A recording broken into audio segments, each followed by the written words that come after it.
હવે એમને એમ કે હવે ચક્કીબેન મને વળશે. આ વાતની જરાય ખબર ન પડે ત્યાં ખેપાટા બાંધીને સૂઈ ગયા. થોડી વાર થઈ ચક્કીબેન તો આવ્યા. તે ચક્કાને કહ્યું કે ચક્કરાણા બાણા ઉગાડો. ચક્કો કહે કે મારી તો આંખો દુખે છે એટલે હું આંખે પાટા બાંધીને સૂતો છું, તમે જાતે ખોલી નાખો. ચક્કીબેન બાણા ખોલી અંદર આવ્યા. પાણી આરાઈ જઈને પાણીનો ઘડો મૂક્યો અને કહે ચાલો ને ચક્કરાણા, ખૂબ ભૂખ લાગી છે, જમવા બેસવું છે. ચક્કીબેન તો ચૂલા પાસે જઈને તપેલીમાં જોયું તો ખીચડી ગાયબ અને ચક્કીબેન તો બોલી ઉઠ્યા કે હાય હાય, મારી ખીચડી કોણ ખાઈ ગયું? ચક્કો કહે કે મને નથી ખબર, હું તો આંખે પાટા બાંધીને સૂતો હતો. આ રાજાનો કાળિયો કૂતરો આવ્યો હશે, તે ખાઈ ગયું હશે. ચક્કીબેન કહે કે એમ શેનો ખાઈ જાય રાજાનો કાળિયો કૂતરો? હું તો રાજાજીને ફરિયાદ કરીશ. તે રાજાજીના દરબારે ફરિયાદ કરવા ચાલી. રાજાજીના દરબારે પહોંચીને રાજાજીને કહે કે રાજાજી, ઓ રાજાજી, તમારો કાળિયો કૂતરો અમારી ખીચડી ખાઈ ગયો છે, એને સજા કરો. રાજાજી કહે કે એમ શેનું ખાઈ જાય અમારો કાળિયો કૂતરો?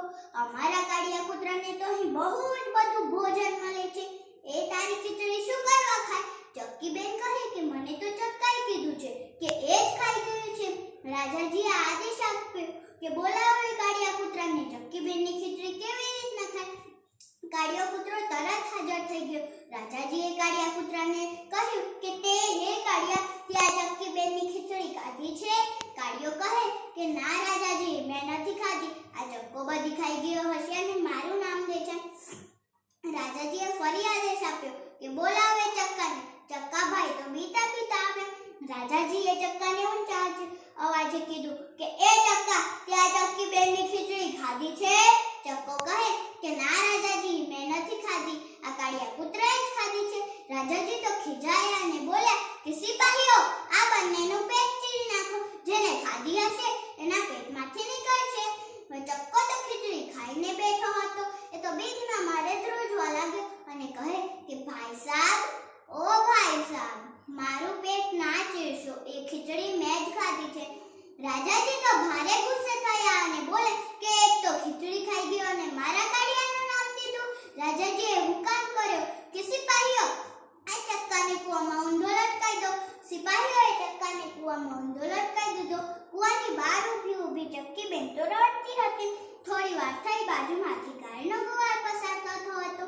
તે ગાયના ગુવાળને રોકીને કહે કે એ ગાયના ગુવાળ, તું મારા ચક્કાને બહાર નીકાળ દઈશ તો હું તને ખીરપૂરી જમાડીશ. ગાયનો ગુવાળ કહે કે ના રે, હું શું કામ કાઢું તારા ચક્કાને? રાજાજીએ જે સજા કરી છે એ સાચી જ કરી હશે ને? ચક્કીબેન તો પાછા રડવા લાગ્યા. ઝાડ ઉપરથી બધું વાંદરી જોઈ રહી હતી. એને ચક્કી રડતી હતી એની ભૂખ પણ થઈ અને ખીરપૂરી ખાવાની લાલચ પણ જાગી. એ તો છલાંગ મારતી નીચે કૂદી ચક્કીબેનના પાસે જઈને કહે કે ચક્કીબેન, ઓ ચક્કીબેન, હું તમારા ચક્કાને બહાર નીકાળ દઉં, પણ તમારે મને ખીરપૂરી જમાડવી પડશે. ચક્કીબેન તો આંખોનું છૂટા કહે કે હા હા, ચોક્કસ ખવડાવીશ. વાંદરીએ ચક્કાને બહાર નીકાળ્યા. ચક્કીબેને વાંદરીનો ખૂબ આભાર માન્યો. ચક્કીબેન વાંદરીને એમના ઘરે લઈ ગયા. સરસ ખીરપૂરી રાંધી વાંદરીને જમાડી. ચક્કો પણ જમે અને ચક્કી પણ જમે. ખાધું પીધું ને મોજ કરી. બાળ મિત્રો, હવે તમારે નક્કી કરવું જોઈએ છે કે તમને ખોટું બોલીને સજા ભોગવવી છે કે સાચું બોલીને ખીરપૂરી ખાવી છે. આના ઉપરથી એ બોધ મળે છે કે કોઈ દિવસ જૂઠું ન બોલવું. અસ્તુ.